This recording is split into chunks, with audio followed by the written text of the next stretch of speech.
So for our shoulder cars and our shoulder blade cars, our goal is to try to isolate our movement to one very specific joint. When we're doing our shoulder blade cars, we're thinking about moving our shoulder blade on our back in its various movements that it can do. And then when we're doing our shoulder cars, we're thinking about moving our arm bone on our shoulder blade bone and the various movements that it can do.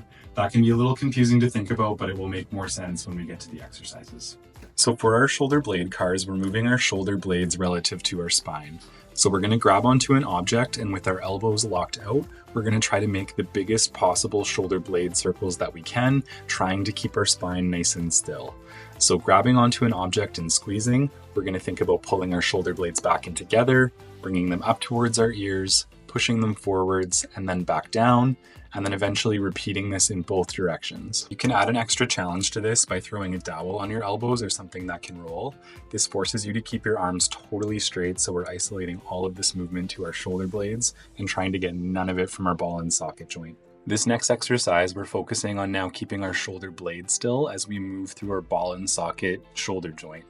In this position, we're going to practice trying to keep our elbow right where it is, and we're simply internally and externally rotating through our upper arm bone, trying to get to that end range in both directions. Similar for our full shoulder car, we're now trying to move our shoulder through its full range of motion. We're going to start with our palm facing forward. We're going to squeeze our upper arm bone as close as we can to our chest until we're up and overhead.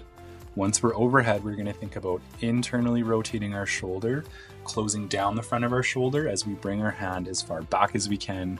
Once we get all the way back to our hip, the back of our hand should be at our back pocket.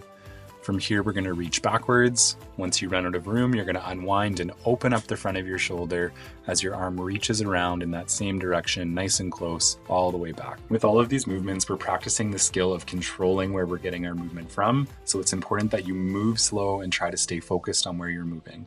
Adding these in throughout the day can be a helpful way of getting better at these over time and starting to be able to move more specifically through each of our shoulder joints.